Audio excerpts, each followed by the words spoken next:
Okay. మీరే చెప్పాలన్న. And రీసెంట్‌గా and ఇంకోటి ఏంటంటే చాలామంది అన్నది ఏంటంటే కుమారి ఆంటీ చాలా పెద్ద ఇష్యూ అయింది. మీకు కూడా తెలిసే ఉంటుంది. అవునా? ఆ! సో తిట్టారనేసి అని అంటున్నారు. ఎంతవరకు నిజం అసలు? ఎవరిని? ఆవిడనే తిట్టారు అని అన్నారు. సాయి నేనా? ప్రేమ్ అన్న ఎందుకు నేనా? ఆ! కుమారి ఆంటీ గారిని కూడా తిట్టేసానా? అన్నారు అసలు. ఎవరు ఎవరు? నార్మల్‌గా యూట్యూబ్స్‌లలో మేము కూడా చూసాం. తిడుతున్నారు ఏంటి అంటే అసలు ఎందుకొచ్చింది ఇలా క్లాష్ అనేసి మేము అనుకున్నాం. ఆబ్వియస్లీ సేమ్ పక్క పక్కనే ఉంటారు. ఎందుకు అనేసి. పక్కనే ఉంటారంటే ఇది ఎవరబ్బా సొత్తు కాదు, ఎవరు రిజిస్టర్ చేసుకొని ఇక్కడ ఇది అది నాది అంటానికి గవర్నమెంట్ని అడుగు. ఎందుకు ఇలా జరుగుతుంది, ఇలా జరుగుతుంది, మధ్యలో వేరే డిపార్ట్మెంట్లు ఏం పనిచేయట్లేదా? బయట జంతువులు లోపలికి ఎందుకు వస్తున్నాయి, లోపల జంతువులు బయటకి ఎందుకు వెళ్తున్నాయి? గడ్డి కూడా పెరగట్లేదు ఇక్కడ. చూడండి అసలు ఇక్కడ ఏం జరుగుతుంది?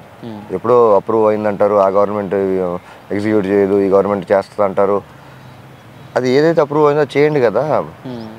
దుర్గం చెరువుకి ఏం కావాలో చేయండి. నేను కాదు ఫోకస్ ఇక్కడ. నేను ఇక్కడ దుర్గం చెరువు గురించి వచ్చా. నీకు అర్థమవుతుందో అర్థం కావట్లేదు. నేను ఇక్కడ ప్రొటెస్ట్ చేస్తున్నా. నేను బోర్డు పెట్టలేదు, బ్యానర్ పెట్టలేదు, పబ్లిసిటీ కోరుకోవట్లేదు, ఫండ్స్ కోరుకోవట్లేదు, నేను సింపతి కోరుకోవట్లేదు, పబ్లిసిటీ అసలు కోరుకోవట్లేదు.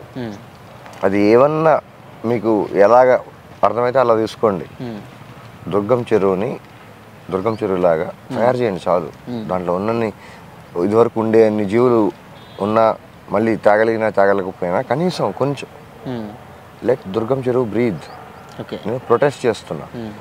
నా వల్ల ఏంది నేను కాంట్రిబ్యూట్ చేస్తున్నా. ఓకే.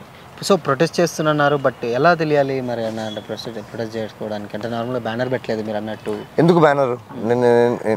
నేనేమి ఆర్గనైజేషన్ నుంచి ఇండివిజువల్గా నేను చేస్తున్నారు కదా. అవును, దానికి బ్యానర్ ఎందుకు? నాకు తెలుసు, నేనేం చేస్తాను నాకు తెలుసు. అంటే మనం అంతిమంగా ఎవరికైనా ఇప్పుడు ఒకటి చేస్తున్నాము అని అనుకుంటే ఆబ్వియస్లీ ఏమంటారు సక్సెస్కి రావడం కోసమే కదా. అది తెలవాలంటే అట్లీస్ట్ బయట వాళ్ళకన్నా తెలియాలి కదా మనం ఇలా చేస్తున్నాం అని. పర్వాలేదు, నా అర్హతలో, నా అవగాహనలో నేను చేయగలిగినవి నా పరిధిలో నేను చేస్తున్నాను. ఓకే. సో ఎప్పటికైనా వర్కౌట్ అయితే అవ్వచ్చు అని అంటారా? లేకపోతే అయ్యేదాకా చేస్తాను. అస్సలు విడిచిపెట్ట అంటారు. ఎందుకు? ఎవరిచ్చారు హక్కు ప్రకృతితోటి ఆడుకోవడానికి? ఓకే. నేను కాదు ఫోకస్. దుర్గం చెరువు సేవ్ దుర్గం చెరువు, లెట్ దుర్గం చెరువు బ్రీత్.